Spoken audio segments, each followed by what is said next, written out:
जय हिंद। नमस्कार दोस्तों, मैं सुनील राव स्वागत करता हूं आपके अपने YouTube channel A to Z forum में। तो दोस्तों, आज की इस वीडियो में हम बात करने वाले हैं आरपीएफ एसआई भर्ती 2024 के बारे में। तो ये काफ़ी ज़्यादा बच्चों के डाउट आ रहे हैं कि सर इसका एडमिट कार्ड कब आएगा, लिंक कब का आएगा। लेकिन भाई आपको बता दूं, एडमिट कार्ड आएगा तब आ जाएगा, लिंक आएगा जैसे ही आएगा तो मैं आपको टेलीग्राम ग्रुप के अंदर बता दूंगा। फाइनली डाउट ये रहता है बच्चों का कि स्कोर बूस्ट कैसे करें।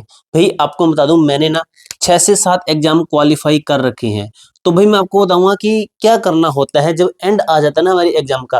क्योंकि हमने अभी सिलेबस कंप्लीट कर लिया, जो भी हमारा सिलेबस था वो हमने कंप्लीट कर लिया। अभी हमारा एंड पॉइंट है, तो हमें क्या चीज पढ़नी चाहिए, क्या कुछ करना चाहिए जिससे हमारा स्कोर बूस्ट हो, कम न हो।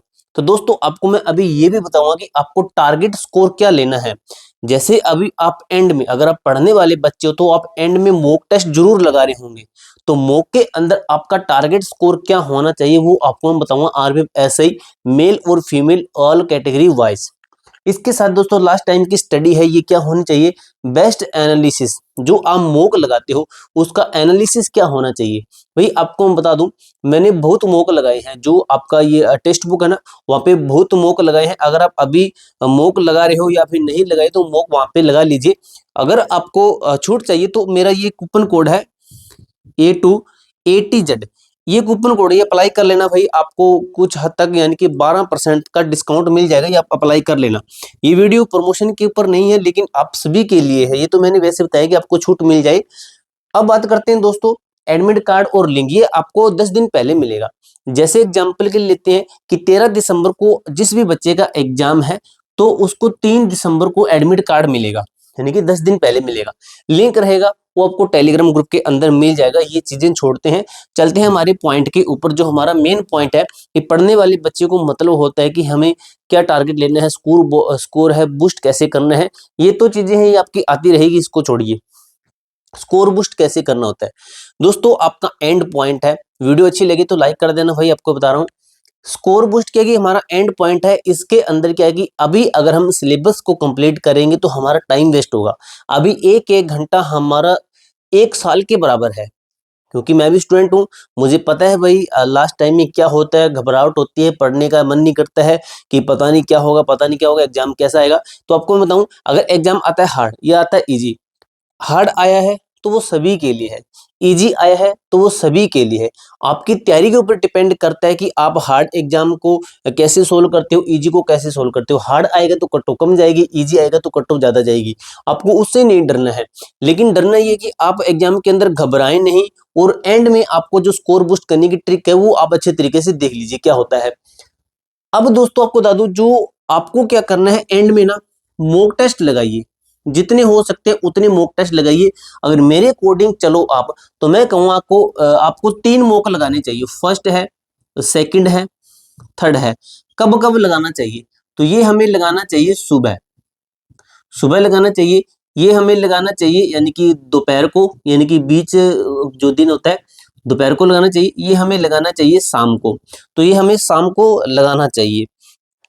अब दोस्तों, मॉक टेस्ट हमने लगा लिया, लेकिन मॉक टेस्ट लगाने से कुछ नहीं होगा जब तक हम इनका बेस्ट एनालिसिस नहीं कर लेते हैं। भाई मैं जो मॉक लगाता था ना, उसका एनालिसिस बहुत शानदार के तरीके से करता था।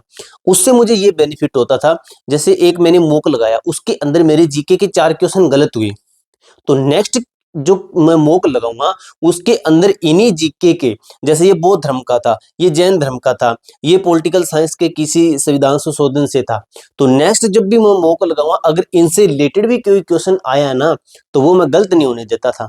इसके पीछे कहाँ था मेरा बेस्ट एनालिसिस, वो कैसे, वो आपको मैं बताता हूँ।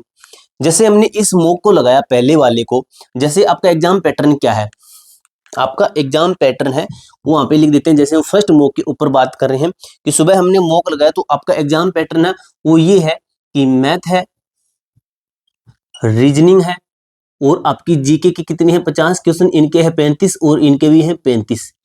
अब एनालिसिस कैसे होना चाहिए, रीजनिंग का कोई क्वेश्चन गलत हुआ है, आपको क्या करना है, जो सही हुए उनको भी देखना है, जो गलत है उसको भी देखना है। वो कैसे देखना है वो आपको बताऊंगा। आपको जैसे रीजनिंग का कोई क्वेश्चन गलत हो गया तो उसको आपको अटेम्प्ट करके देखना है। मैथ का कोई क्वेश्चन गलत हुआ है तो उसको अटेम्प्ट करके देखना, कोशिश करनी है, उसका एनालिसिस हमें पता होता है कि क्या एनालिसिस नीचे दिया गया रहता है टेक्स्ट बुक के अंदर ही, तो हमें देखना है कि कैसे किया गया है, या फिर हमारे जो नोट्स है उसके अंदर जाके देखेंगे कि ऐसे कैसे करना है, और इस क्वेश्चन को जहां तक हद तक हो कि इस क्वेश्चन को लिख भी लेना है ताकि इसकी हम प्रैक्टिस भी कर सकें। जीके का जो एनालिसिस होता है ना ये होता है बेस्ट, क्योंकि जीके आपका स्कोर बूस्ट करने वाला है। जो लिखा गया है ना स्कोर बूस्ट कैसे करें, लगभग आपको दोस्तों बता दूं, आप में से ना लगभग मैं बता दूं 90% बच्चे होंगे जिनका जीके के अंदर स्कोर बूस्ट नहीं हो रहा होगा, क्योंकि जीके भाई अथाह सागर है, जीके के अंदर कोई बटा में से बटा नहीं ला सकता। आपको बता दूं, जैसे जीके के अंदर जैसे मेरा हुआ बौद्ध धर्म से क्वेश्चन गलत, बौद्ध धर्म से गलत हो गया, प्लस ऐसे लेते हैं कोई हिस्ट्री से कोई क्वेश्चन गलत हो गया, हिस्ट्री से हो गया, प्लस जैसे महात्मा गांधी है, महात्मा महात्मा गांधी का जो इनका जो काल चलता है उससे कोई क्वेश्चन गलत हो गया, या फिर जो ये दांडी मार्च वगैरह करते थे उससे कोई क्वेश्चन गलत हो गया। हिस्ट्री के अंदर जैसे वो हमारे हड़प्पा वाला था उसके अंदर गलत हो गया, हड़प्पा वाला गलत हो गया। तो अब क्या करेंगे एनालिसिस के अंदर, मुझे पता इसके अंदर मेरा क्वेश्चन गलत हो गया, मैं मोक लगा कर इसको लिख लूंगा कि बौद्ध धर्म के अंदर मेरा गलत हुआ है, हिस्ट्री के अंदर और इसके अंदर मेरा गलत हुआ है। फिर वही मोक लगाने के बाद में जो ये बीच का समय था कि फर्स्ट मोक और सेकंड मोक के जो बीच का समय था ना, इस बीच के समय में क्या करूंगा, इस बीच के समय में बौद्ध धर्म को पूरा अच्छे से दोबारा से रीड करूंगा, क्योंकि मैंने सिलेबस कर रखा है, फिर भी मैं इसको अच्छे से करूंगा, अलग अलग तरीके से सर्च करके देखूंगा। फिर मैं हिस्ट्री के आपके कवर करूंगा, इसी तरह महात्मा गांधी का कवर करूंगा। सेकंड मोक लगाओगे तो आपका इसके अंदर क्वेश्चन आ जाता है, और आपने भी ताजा ताजा पढ़ा है, अगर आप वो क्वेश्चन सही कर देते हो ना तो दोस्तों ऐसे क्वेश्चन होते हैं जो कि लाइफ टाइम याद रह जाते हैं। ये वो क्वेश्चन है जैसे मैंने अभी पढ़ा, वो 1 घंटे बाद ही मैंने टेस्ट दिया तो उसके अंदर वो क्वेश्चन आ गया, तो मेरे माइंड के अंदर रिकॉल हुआ कि वो क्वेश्चन मैंने किया है, तो वो क्वेश्चन आपको लाइफ टाइम याद रह सकता है। तो इस तरीके से दोस्तों आपका स्कोर ना बूस्ट होता चला जाएगा, भाई माइनस नहीं होगा, ये मेरी गारंटी है, माइनस नहीं होगा। अब आपके एग्जाम कब कब है आपको पता है कि आपके 5 दिन एग्जाम है, जहां तक हो कि 5 दिन एग्जाम है, गुना में करते हैं 3, यानी कि 15 शिफ्ट के अंदर एग्जाम है। तो इससे ये नहीं डरना है कि जो फर्स्ट का दिन होगा, जैसे 2 दिसंबर को जिसका एग्जाम है और 13 दिसंबर को एग्जाम है, तो इससे ये आपको नहीं डरना है कि भाई मेरा पहले दिन आ गया, तो आपको नॉर्मलाइजेशन के अंदर बेनिफिट होने वाला है। ये दोस्तों आपको मैं बता दूंगा, ये आरपीएफ की एसआई की वैकेंसी है, कांस्टेबल की वैकेंसी है, आपको एंड तक मैं लेके चलूंगा कि कब कब नॉर्मलाइजेशन कैसे कैसे हो रही है, सबसे हार्ड शिफ्ट कौन सी है, यानी कि सब पूरी इंफॉर्मेशन देना मेरा काम है, आपको मैं कहीं भी अटकने नहीं दूंगा। अब दोस्तों टारगेट स्कोर मैंने आपको नहीं बताया, वो आपको मैं बता देता हूं। टारगेट स्कोर बता देता हूं, मेल प्लस में फीमेल इन दोनों का टारगेट स्कोर है। जैसे यहाँ पे लिख लेते हैं, आपके सभी डाउट क्लियर होंगे, एनालिसिस हो गया। लास्ट टाइम क्या करना है, मोक लगाने हैं, जो कि हमें 3 लगाने हैं। टारगेट जो स्कोर है वो आपको बता दूं, जैसे जनरल कैटेगरी है, ओबीसी कैटेगरी है, एससी है, एसटी है, और आपका ईडब्ल्यूएस कैटेगरी है। अब इनके अंदर ये है आपका मेल के लिए और ये है आपका फीमेल के लिए।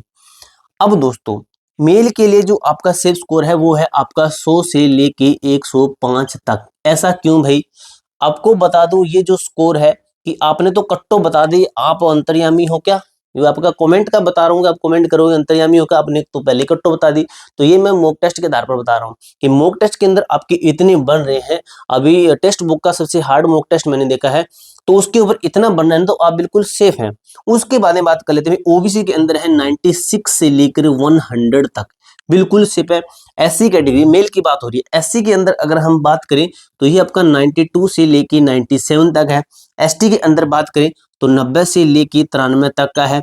ईडब्ल्यूएस के अंदर बात करें तो 94 से लेकर 98 तक है। अगर आप टेक्स्ट बुक के अंदर मॉक लगा रहे हो तो आपकी कट ऑफ क्वालिफाई हो रही है उसके अंदर, और आपके 4 से 5 एक्स्ट्रा बन रहे हैं, तो वेल एंड डन दोस्तों, आप लड्डू बंटवा सकते हो। आपका सिलेक्शन कहीं ना कहीं 90% चांस है कि आपका सिलेक्शन हो सकता है, क्योंकि आप उन लाखों बच्चों में से एक है जिन्होंने कट ऑफ क्लियर की है। आप देख लेना आपसे पीछे कितने बच्चे हैं, तो आप उनसे तो कहीं आगे हो। फीमेल का मैं कहूंगा कि बिल्कुल सेम है, इक्वल ही। फीमेल का मैं कहूंगा इक्वल, क्यों, क्योंकि फीमेल की वैकेंसी कम है, काफी कम है, तो फीमेल को इतना ही टारगेट लेके चलना है। अब ये हुआ दोस्तों आपका पूरा एनालिसिस, पूरे अच्छे तरीके से जो मैंने अपनी कॉपी के अंदर अच्छे तरीके से मैंने 1 से 1.5 घंटे के अंदर जो एनालिसिस बनता था अच्छे तरीके से क्या क्या चीजें बतानी है वो मैंने आपको कवर कर दी है। नेक्स्ट वीडियो आज आप किस टॉपिक पर चाहते हो, अगर मैं चाहूंगा कि आपको पीएचडी के ऊपर बता दूंगा कि इसका पीएचडी बहुत हार्ड होता है, आपको क्लियर होगा कि फिजिकल के अंदर 50% बच्चे फेल हो जाते हैं। तो नेक्स्ट वीडियो चाहूंगा कि मैं इसके ऊपर आपको डाल दूं। अगर आप चाहते हो तो कमेंट बॉक्स में यस लिख देना, तभी मैं वीडियो डाल दूंगा। इसके अलावा आपका कोई भी डाउट, कोई भी क्वेरी है तो कमेंट बॉक्स में पूछ सकते हो। मिलते हैं दोस्तों नेक्स्ट वीडियो के अंदर, तब तक के लिए जय हिंद, जय भारत।